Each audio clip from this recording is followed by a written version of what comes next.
We want to go deeper in our relationship with God. Perhaps you feel stuck, but that's just an invitation to come deeper. Perhaps you feel dry. That's just an invitation to come deeper. Maybe you're kind of bored right now in your relationship with God, but even that is an invitation to come deeper. And so today, I want to bring a message titled Becoming Prayer. Becoming Prayer. So we know that when we make our requests known to God, or we recite our prayers, it's definitely prayer. The prayer of petition is definitely prayer, but it's not deeper prayer. Paul of Tarsus called one of his congregations to pray without ceasing. And so the prayer without ceasing is the deeper prayer. It's not just a prayer of petition or recitation, because no human being can be uttering requests to God, can be saying their prayers 24/7. But we're called to be living in a state of prayer. So this is deeper prayer. Deeper prayer is not what you say, it is a state. It's not an act, it's an attitude. A deeper prayer is not just an activity, but deeper prayer is coming into an awareness, a greater awareness of God and living from there.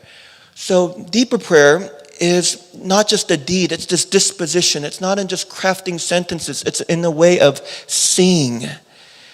Here's what Henry Nouwen writes in his book, With Open Hands, that prayer is not simply some necessary compartment in the daily schedule of a Christian. This is my favorite part. Prayer is the unceasing recognition that God is wherever we are, always inviting us to come closer. Prayer is the unceasing recognition that God is wherever we are and always inviting us to come closer. So Henry Nouwen is clearly stating that the activity of prayer is not the full spectrum of prayer.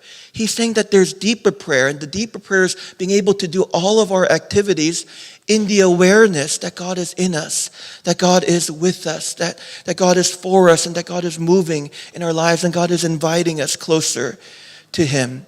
So let me give you an example of the act of prayer. The act of prayer would be saying, God, I thank you for this food. That's the act of prayer. It's the act of giving thanks. You can even do it in a song. So that is the activity of prayer. But then the attitude of prayer would be just living with a heart of gratitude. Do you see the difference? You see the difference. So we're supposed to continue to engage in the activity of prayer, but it's hopefully so that we can live from the attitude of prayer throughout the whole day, 24/7. So the goal of our prayer lives isn't just to keep an appointment.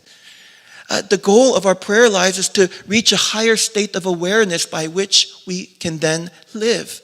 So the goal of prayer is not just to fulfill an obligation to check it off of your to-do list, but it's to come to a place of being able to live from a oneness with God.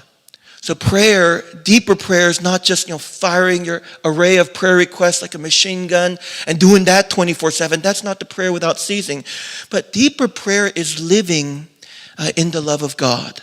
It's living in the love of God. Here's a quote by Francis Fenelon, who was an archbishop. He was a reformer, a Christian mystic. He says, you pray without ceasing when there is true love in your heart.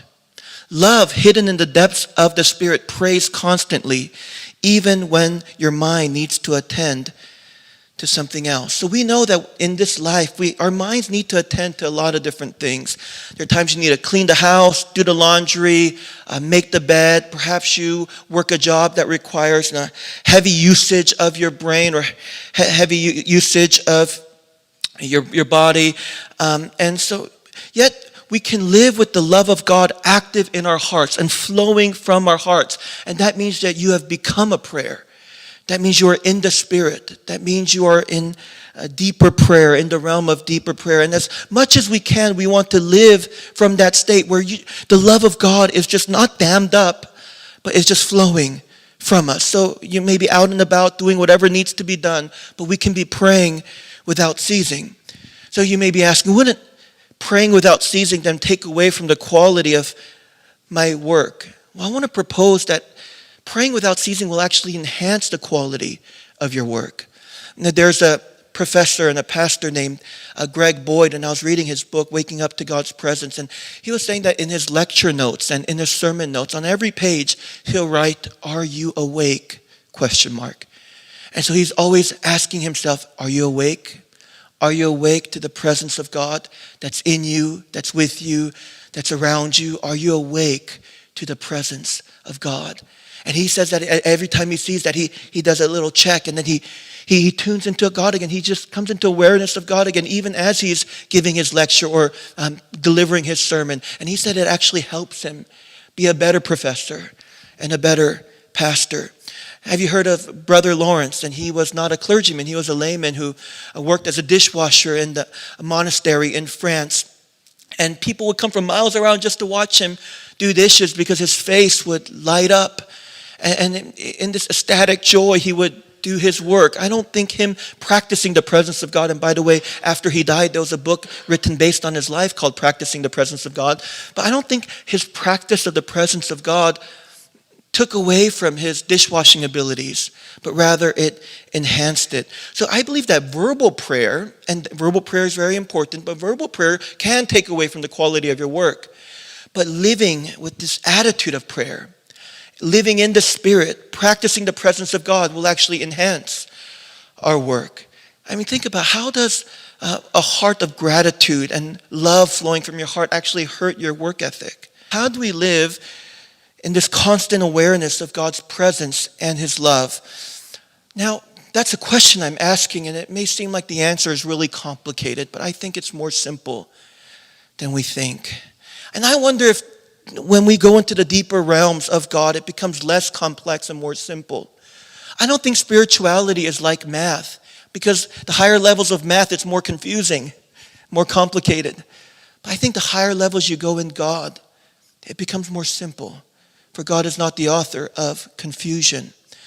But living in that constant awareness of God's presence and love may be as easy as just reminding ourselves constantly that God is everywhere and that his love engulfs us. So the antithesis would be forgetting that he's everywhere and forgetting that we're surrounded by his love.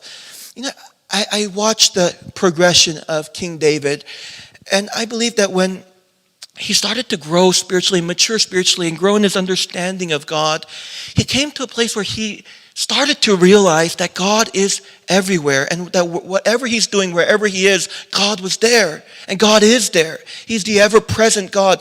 In Psalm chapter 139, verse 7 to 10, David, he writes, "Where can I go to escape your spirit? Where can I flee from your presence? If I ascend to the heavens, you are there. If I make my bed in Sheol," and that's a really dark place, by the way, "you are there." And David will be the first one to admit, I've been in some dark places. But he says, but God was available to me there. Verse 9, "I will rise on wings of the dawn, and if I settle by the farthest sea, even there your hand will guide me." So God will be available. God will be speaking. God will be reaching out. "And your hand will hold me fast." That speaks of his affections. So David's understanding of God was not that he's a distant being who lives in a galaxy far, far away, but rather God is present. God is available, and God is embracing. So, God is there. You may be in a Sheol right now, in a pretty dark place, but God is available to you now. And this is a reality that we need to wake up to. And I study, again, David's progression and his development. And I believe that when he first started to seek God, we know that he was a very devout seeker of God. God was always in his thoughts. He had a heart that was bent towards God. Therefore, he's called a man after God's own heart. But I think from reading some of his earlier Psalms, he seemed like he saw himself as a fisherman, and God was the fish, and he was just trying to catch God. Like, God, where are you? I look for you. I seek you 7 times a day. As the deer panteth, so my soul longeth to catch you. God, when are you going to bite? God, I thought I caught you, but then where'd you go?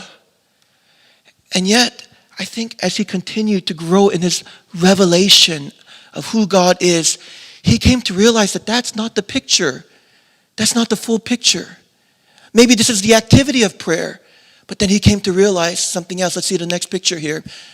That he is the fish, and that God is everywhere. In Acts chapter 17, verse 28, Paul says, in him we live and move and have our being. That's exactly what that fish can say to that ocean. In you I live, in you I move, in you I have my being. The fish can say to the ocean, I'm in you, and you're in me. But I wonder sometimes if a person, a human being denying the existence of God is like a fish denying the existence of an ocean. Because what the ocean is to the fish, God is to us. And we need to be awakened to this reality that we are a fish in the ocean of God's presence, in the ocean of God's love. And so I think we want to ask this question then, if this is really true, if that fish picture is really reality, and God is truly present around us and in us, then why is our experience often so void or empty of God? Now, our lack of awareness of God's presence is not evidence of his absence, but it's just evidence of our blindness and perhaps our busyness. Ronald Rolheiser said that God is always present. We are just not always present to him. St. Augustine, said, you're always with me. It's just that I was not with you.